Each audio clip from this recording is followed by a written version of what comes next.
Hey guys, welcome to another video. Today we're looking at a budget transcendence CI Chieftain armor stacker that I've been playing for the past couple of days and from T17 with. Now just a disclaimer, when I say budget, it's in the ballpark of around 50 to 70 divine-ish. I got mine up and running for slightly cheaper because I bought all my gears like 4 days ago. So some items went up in price, some went down, but without further ado, let's jump into it. So why Chieftain? Now I guess most of you know, Chieftain gives us a very easy way to cap our resistances through Tasago Cleansing Water, and also easy way to get maximum fire rest and all our resistance through Valakos. We also have a very important note here, which is Tokuhama's War Herald. Now, this gives us Ancestral Call. Ancestral Call basically lets our Smite hit a single target twice. As for the skill tree, we're just basically popping all the aura nodes. So aura here, aura here, aura here, aura here. Now, for the keystones, I'm using Elemental Overload. Let's start from the bottom, right? Iron Reflexes, Unwavering Stance, so we can stun, Transcendence, Elemental Overload for the 40% more damage, Zealot's Oath. So Zealot's Oath is very important because we are using CI, and also chaos calculation. We're using CI, we get 1 life regenerated per second for each 1% uncapped fire resistance. So this paired with Zealot's Oath will give us 1 ES regenerated per second for every fire rest we have, or whatever life regen we have. So yeah, that's for this area. And other important notes are this Devils of Peace taken as chaos, very important because of transcendence. And reduce mana cost. Yep, that's about it for the skill tree. There's nothing much, but I will go more into this later. So let's take a look at gear. For gear, I'm using Replica Dream Feather because I'm an armor stacker. Helmet, I'm using the Formless Flame. The important part is obviously the last line. Armor is increased by overcap fire rest. Now, because we are cheap, we have so much fire rest. We have like 466% fire rest. So that is actually 466% increased armor.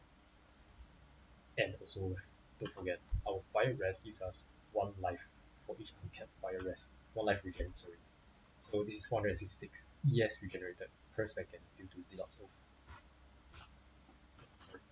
So for the armor, I'm using Circle of Flame for the Feast Taken-ness, 40% Feast Taken-ness. Now you can use Lightning Coil as well, entirely up to you. But just know that Lightning Coil does not mitigate physical damage over time. Now for gloves, this is the most important part. This is the one item that keeps the entire build together. It binds the entire build together. This is the Hand of Phrecia. It's a new glove, alright, and there's a new tag in regards to the last line, which is the non-curse auras for the skills only apply to you and elite targets. This last line allows us to run Generosity and make the auras affect us as well. So in case you don't know what Generosity is, Generosity for Awakened version, level 5, it gives you 1 level of the supported aura gems, and it gives you 44% increased aura effect for the supported auras. So as you can see, I'm running 3 Generosities in my build. So yeah, this will be the main tech going forward. For the boots, for the belt, I'm running Immortal Flesh. So it's just 18% increase effect, and the important part here is the regen, obviously, which is 350 life generated per second. That is equivalent to 350 ES regenerated per second, which is huge. And it's pretty cheap, it's like 1 divine for this belt, so yeah, why not? March of Allegiance, alright, so we have a +5 on the base, +2 corrupt, and a very interesting corrupt which gives us a level 21 haste skill. Now, because we are running so many generosity, we actually do not have enough sockets to run all auras, or to socket all auras in. So with the haste being built into the implicit of these boots, it helps solve some of the problem. Yeah, but just to make sure this is +2 aura and +2 from the implicit and +5 for the base. And aura, specifically aura, very very important. Amulet wise, I'm using Alms Uprising. This caused my haste to have no reservation. Now this has to be haste. It cannot be any other 50% aura. Because haste is granted by my implicit on the boots. And my grace is supported by inspiration. Now if you take a look at inspiration, there is a cost and reservation multiplier of 120%. This 120% also applies to the haste granted by the boots. So instead of costing 50% base reservation, cost like almost 60% plus.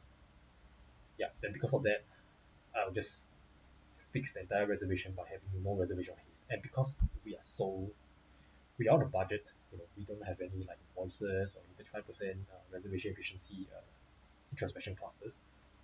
We have to use like also rising to run haste. Shield, Dawnbreaker, pretty straightforward, feast taken as. We need to hit 100% feast taken as, because of transcendence. So Dawnbreaker here is gives us 26%, our armour gives us 40%. So right now, on my character, I'm at 102% feast taken as. Ideally, you want to have 100%. So I could have went for a cheaper option, which is to get either 6% corrupt on the implicit and 18%, which would be way cheaper. Or I can get like 16.8 or something like that, something similar. As long as it's 100%, it doesn't matter. Just find the cheapest one, and it doesn't have to be taken as chaos. It can be fire, lightning, or cold, as long as it's 100%.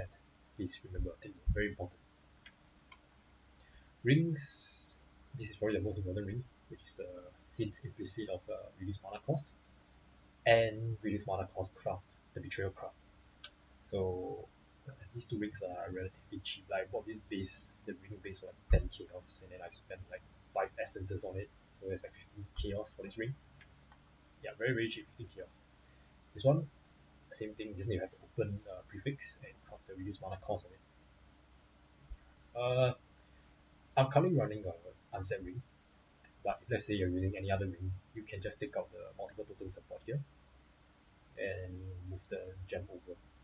So you take out the multiple totals. So let's take a look at the gems then. So weapon, I'm using Leap Slam, Inspiration, Cognitivity, all these are my the curse and the movement and stuff. For the helm, now normally people run +2 corrupt on the implicit. So normally you have like purity, determination, discipline, or rough. For me it's like rough, discipline, determination, and enlighten. Now but the thing is a +2 really better than a +1 and a 44% increased effect? I don't think so. I highly doubt so. And that is the reason why I'm running a 90% cost and reservation multiplier. So this is like free enlighten for the helm slot. And for the 44% increased aura effect and +1 gem level for my determination, my discipline, and my creative elements. So yeah, that's it for the helm. Now you do need this because without this you won't have enough reservation. If you look at the mana, I'm at 15 out of 992, and my smite costs 12 mana. So it's pretty tight, I would say. It's really, really tight. For the shield, ancestral protector, multiple totems, nothing shell, nothing special here. Body armor is just running smite and all the nonsense. Oh, but do take note for this last support, you don't have to run momentum here. I'm running momentum because I'll be replacing my smite with molten shell. Sorry, molten strike, and I'll be running GMP here. And I didn't want to color the sockets again. But if you are doing the budget setup, you replace this green socket with a blue socket, and you use Awakened Elemental Focus, which will make it do more damage than momentum. For the gloves, I'm running a +2 crafted implicit. Now, do take note, +2 AoE, +1 all gems, or +2 aura, they are roughly the same. Other than the price, +2 aura is extremely expensive. So if you take a look at Penalty of Fire, this needs to be level 23, no matter what. So if let's say you're running a +2 AoE like I am right now, you only need a level 20 Purity of Fire. You don't need a level 21. So that will save you some cost over there.